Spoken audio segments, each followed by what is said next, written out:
गुजरानवाला के एक पुराने मोहल्ले में, जहां हर घर की छत दूसरे घर से मिली हुई थी, चौधरी नाइम साहब का घर सबसे बड़ा था।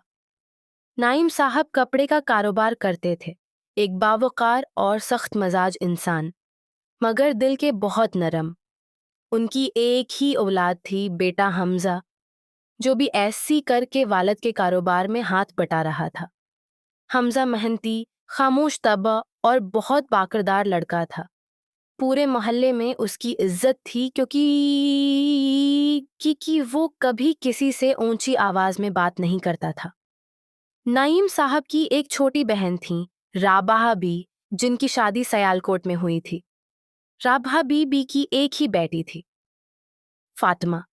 फातिमा अपने मामों के घर यानी हमजा के घर अक्सर आया करती थी, खासकर गर्मियों की छुट्टियों में। फातिमा भी एससी कर चुकी थी, ज़हीन, संजीदा और बहुत बाहिया लड़की थी। इसकी आंखों में एक अजीब सी मासूमियत थी, जो देखने वाले को मुतासर कर देती थी। हमजा और फातिमा बचपन से एक साथ पल्ले बढ़े थे। छत पर पतंग उड़ाना, गली में करकट खेलना, ईद पर एक साथ कपड़े लेना। मगर वक्त के साथ साथ दोनों बड़े हो गए, बातें कम हो गईं और एहतराम बढ़ गया। एक गर्मियों में जब फातिमा 2 महीने के लिए मामों के घर आई, तो दोनों की उम्र 19 और 21 साल थी। इस बार फातिमा पहले जैसी बच्चा नहीं रही थी। वो अब एक पढ़ी लिखी, समझदार लड़की बन चुकी थी। हमजा ने भी नोट किया कि फातिमा के बोलने, चलने और सोचने का अंदाज बदल गया है। एक दिन बजली गई हुई थी। घर की छत पर दोनों बैठे थे, हाथ में पंखा लिए। हमजा भाई, आप शादी कब करेंगे? फातिमा ने अचानक पूछा। हमजा चौंक गया। अभी नहीं, पहले कारोबार सेट करना है। और तुम? मैं भी। अम्मी कहती हैं पढ़ाई मुकम्मल करके ही सोचेंगे। इस रात के बाद दोनों के दरमियान एक खामोश सी कश पैदा होने लगी। वो एक दूसरे से नजरें चराकर बात करते, कभी चाय का कप आगे करते, कभी किताब पकड़ाते, मगर किसी ने एक लफ्ज भी मोहब्बत का नहीं कहा, क्योंकि दोनों जानते थे ये कजिन का रिश्ता है और घर वालों को पता चला तो बात बगड़ भी सकती है। फातिमा की छुट्टियां खत्म हुई और वो सयालकोट वापस चली गई। जाने से पहले उसने बस उतना कहा, अपना ख्याल रखिएगा हमजा भाई। हमजा ने सिर हिला दिया। उसके बाद 6 महीने तक कोई बात नहीं हुई, मगर हमजा का दिल हर जमे को फोन का इंतजार करता। ईद पर फातिमा फिर आई। इस बार वो और ज्यादा पख्ता लग रही थी। एक शाम हमजा छत पर बैठा हिसाब कर रहा था। फातिमा चाय लेकर आई। आप बहुत थक जाते हैं मामू के साथ काम करके। कारोबार है तो मेहनत तो करनी पड़ेगी। फातिमा कुछ देर खामोश रही, फिर बोली, आप जैसा मेहनती लड़का ही किसी लड़की का नसीब बनेगा। हमजा ने चौंक कर उसे देखा। फातिमा ने नजरें झुका ले। इस एक जमले ने हमजा के दिल में आग लगा दी, मगर उसने खुद को रोक लिया।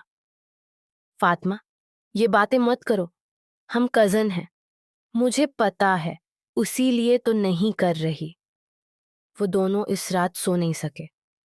अगले 3 साल यही चलता रहा।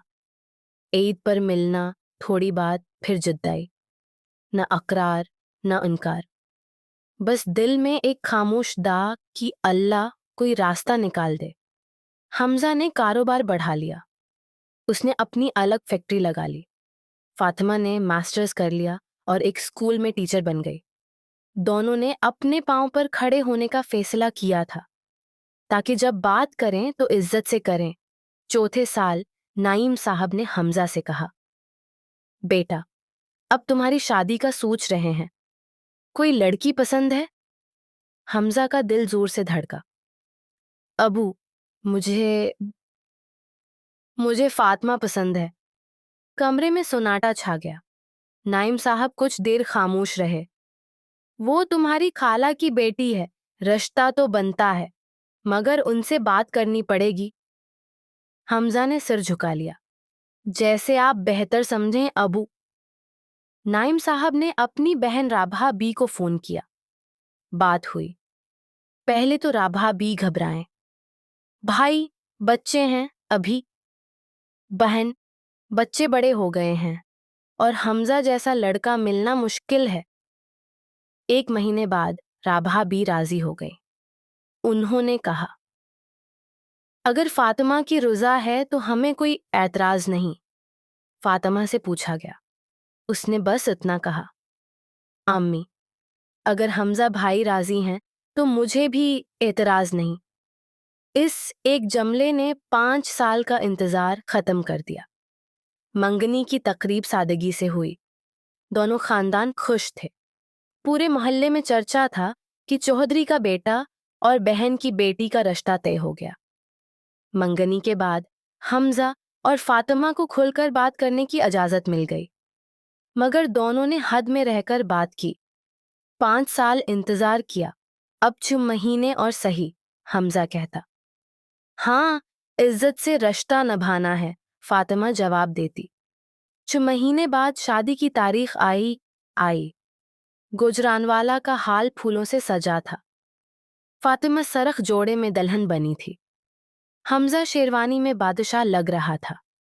निकाह के वक्त जब काजी ने पूछा तो दोनों की आवाज कांप रही थी। कबूल है। नाईम साहब की आंखों में आंसू थे। मैंने अपनी बहन की बेटी अपने बेटे के लिए मांग ली। उससे बड़ी खुशी किया होगी। राबा बी ने फातिमा को गले लगाया। बेटा, अब तुम उसी घर की हो। मामों को कभी दुख मत देना। रखस्ती के वक्त फातिमा रो पड़ी। अम्मी, मैं वादा करती हूँ हमजा भाई का मान रखूंगी। शादी के बाद फातिमा गोजरानवाला शिफ्ट हो गई। वो घर संभालती और साथ स्कूल में पढ़ाती भी। हमजा सुबह फैक्ट्री जाता, शाम को घर आकर फातिमा से कारोबार के मशवरे लेता। दोनों ने फैसला किया था कि मोहब्बत को इज्जत से निभाएंगे। 2 साल बाद इनका एक बेटा पैदा हुआ। नाम रखा अहमद नाइम। जब अहमद बड़ा हुआ तो हमजा उसे छत पर ले जाकर कहता, बेटा, यही छत है जहां मैंने तुम्हारी उम्मी से पहली बार बात की थी। फातिमा हंस कर कहती, और यही वो जगह है जहां हमने 5 साल तक सिर्फ दाअ की थी। नाइम साहब अब रिटायर हो चुके हैं। वो अक्सर पोते को गोद में बैठाकर कहते हैं, जिंदगी में रिश्ते नसीब से मिलते हैं, मगर उन्हें निभाना हिम्मत से पड़ता है। हमजा अपने वालिद का हाथ पकड़कर कहता, अबू, आपने हमें इज्जत दी, इसलिए आज हम खुश हैं। फातिमा अपने शोहर और ससुर को देखकर सोचती है, ये कहानी जो एक छत से शुरू हुई, बेटा माइला शुरू हुई थी, आज एक मुकम्मल घर बन गई है। ये कहानी इस बात की गवाही है कि कज़न की मोहब्बत भी कामयाब हो सकती है, बशर्ते का इसमें सब्र हो, इज्जत हो और घर वालों का एतमाद हो। जल्दबाजी नहीं, बदनामी नहीं, बस इंतजार और दा। क्योंकि जो रिश्ता अल्लाह की रज़ा से बने वही सबसे खूबसूरत होता है।